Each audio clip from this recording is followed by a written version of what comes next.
So far in English too, we have been dealing just with some short stories, documentary writings and other kind of write-ups, right? But today we're going to deal with one poem, okay, which is on page 24 of your book, and the title of the poem is Night Voices by Sir Arthur Conan Doyle. But at the very outset, I would like all of you to situate yourself in one situation. Place yourself in one situation, okay? Imagine that you have gone to visit some countryside villages, right? And you are staying in a hut there, a small house, and it is fully covered with forest, trees and all. And imagine it is night time. There is no electricity.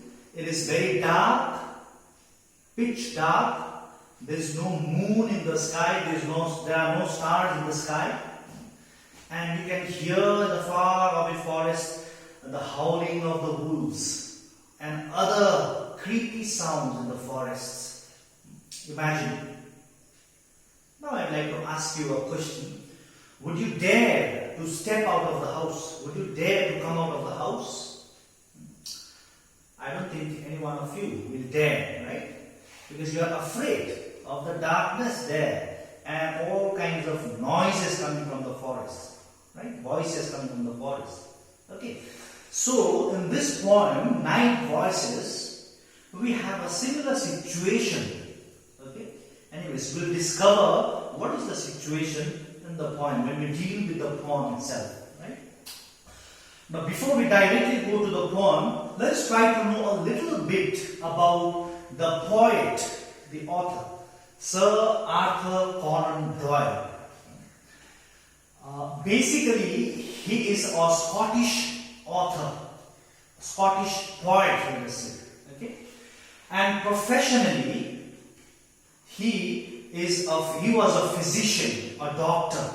Okay? But apart from his profession, as a doctor, he also chose to write, and therefore he has written many stories, around 60 short stories, a couple of novels also, and many 20 to 25 poems he has written. Okay, and basically, out of all his works, there are many works that he has written. Sir Arthur Conan Doyle is best known for his stories on Sherlock Holmes. Okay, Sherlock Holmes. You can find it also on page 25 of your book. Now, what is this Sherlock Holmes? Now, Sherlock Holmes actually is a character created by Sir Arthur. Okay, and this Sherlock Holmes, the character, is actually a detective. Okay, and there are many stories that he has written of Sherlock Holmes, and it's very interesting. Okay, and the stories of Sherlock Holmes is a world famous stories. Okay, and with this actually, Sir Arthur Conan Doyle is very much known for his stories of Sherlock Holmes. But apart from the stories of Sherlock Holmes, there are many other things also that he has written. Okay, and in most of his writings, Sir Arthur Conan Doyle used the element of fiction. Most of his writings are fictional. Fiction, it is created. It is something new. Fiction. It is out of his imagination. Fiction. There are many romantic poetries that he has written. And another thing is, since he was very much influenced by this idea of spiritualism, okay, he believed the existence of spirits, good and evil, in the world. So therefore, he has written also many mysterious, creepy kind of, weird kind of stories and poems also. Okay, very mysterious kind of, trying to hint towards the unexplainable creatures. And I think this Night Voices, the poem that we are going to do today, is also one of a very mysterious, creepy kind of poem. Okay, kind of So that is about Sir Arthur Conan Doyle. And at the age of 71, he died of a heart attack. Okay, a massive heart attack. So this is a short introduction to our poet of today, Sir Arthur Conan Doyle. Now here the poem consists of 4 stanzas. I'm sure you have your book with you all. If not, don't worry. There are 4 stanzas, 2 more. Now here there are 2 stanzas, 2 more. I'll be explaining you, I'll be writing and explaining to you. But before we start with the stanzas, I'd like to give a short gist of the poem so that you really understand.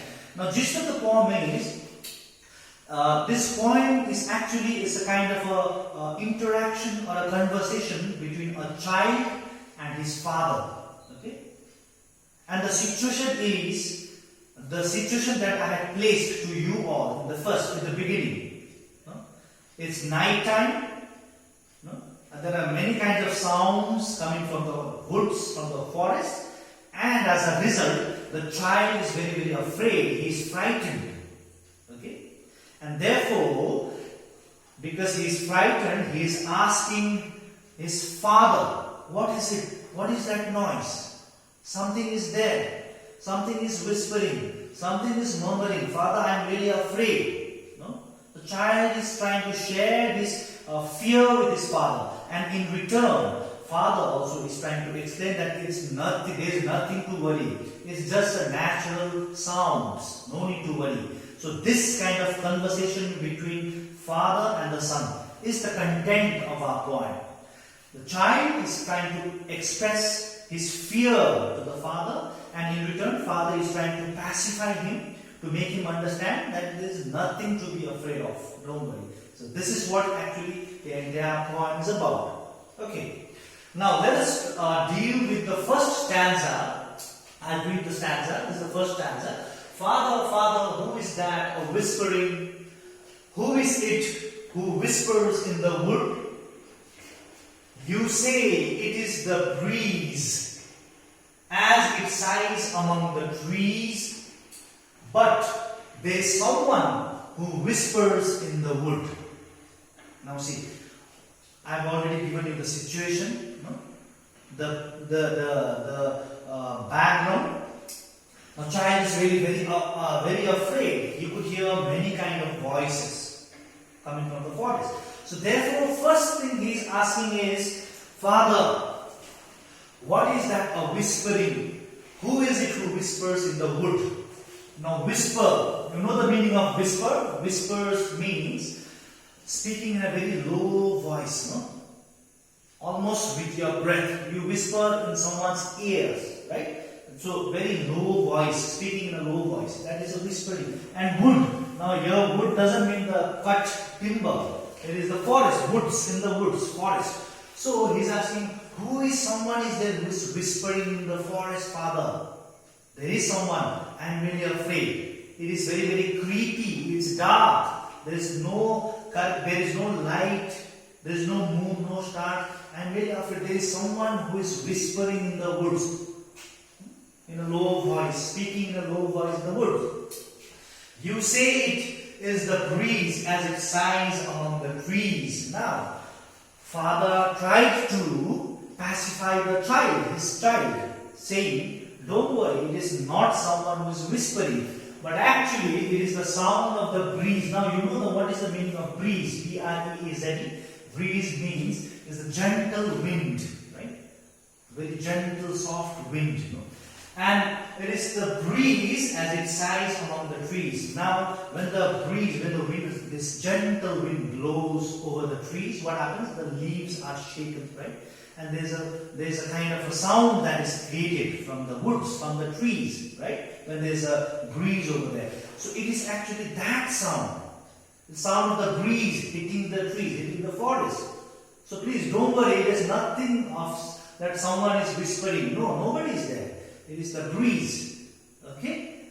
So that is how father tries to pacify his child, not to be afraid. But the last line, "But there is someone who whispers in the wood." You say it is the breeze among the trees, but there is someone who whispers in the wood. But I don't believe you, father. There is someone. You say that it is the breeze, but no. I strongly believe that there is someone who is whispering. So that is the situation of the child. Okay? He's really afraid and he's not able to overcome his fear despite of his father trying to explain to him. Okay? Now similarly, in the second stanza we have, Father, Father, who is that murmuring? Who is it who murmurs in the night? You say it is the roar of the waves upon the shore, but there is someone who murmurs in the night. Now it is the same thing, only instead of the word whisper, whispering, the second stanza contains the word murmuring, murmurs. Now what is the meaning of murmur? It is quite similar to whispering. Murmur also means speaking continuously but very, very indistinctly. Like sometimes we also hear someone speaking, they are talking to each other, they are continuously talking, but we cannot make out what they are speaking. Very indistinct way of talking, softly. That is what the meaning of murmuring. Okay, murmur. Now, Father, who is that murmur? Now, who is it? There is someone in the forest there at night who is murmuring out. When they are talking, I could hear the voices. Sometimes that happens. When you are already afraid, what happens? You can hear the sounds, creepy sounds. Actually, it is not there, but it is there in your imagination. And same thing is actually happening to this child. He already has a prejudice in his mind that there is something, right? And therefore, he is not able to overcome that. So therefore, once again he asks in the second stanza, who is it who murmurs? There is someone who is murmuring there. They are speaking indistinctly. We can't understand, but they are speaking there. Father. Now once again, what does the father have to say now? You say it is the roar of the waves upon the shore. Now father tried to once again convince him that no, it is not someone who is murmuring. Actually, it is the roar of the waves upon the shore. Now what is the meaning of roar? Actually, roar means is a big noise made usually by lion and tiger, roaring of the lions. But in this context, in this line, roar is used for a huge sound that is created by the waves of the shore. You have seen the rivers and all. It flows, and when the waves, especially in big oceans and seas, that happens. Big waves come across, and it tries to collide, or it tries to dash with the shore. Sometimes with the stones and rocks. There is a sound of a splash. There we have seen it, if not in real, we have seen in the movies the waves coming and making a sound, kind of splash. So that is actually used for the roar of the waves of the sea. Actually, it is so. Father is trying to explain. It is not someone who is murmuring. It is the roar of the waves. It is coming across to the shore, hitting the shore, and that is creating the noise. Don't worry, it is nothing. Father is how normal, in a normal way, Father is trying to make him understand, nothing to be worried of. But our child is very, very frightened. Last sentence line says, but there is someone who murmurs in the night. See? You say it is the roar of the waves, but I don't believe. There is someone who is murmuring. So this is what happens when someone carries too much of preoccupied ideas, prejudice. Most probably the child had that same idea that there are some people haunted and all this kind of idea. Most probably the child had already in his mind. So therefore the child is not able to transcend that. He is not able to overcome that thought. Despite of a very good try by father to explain, it's nothing, it is just natural things, don't be afraid. But still, the child is afraid. Okay.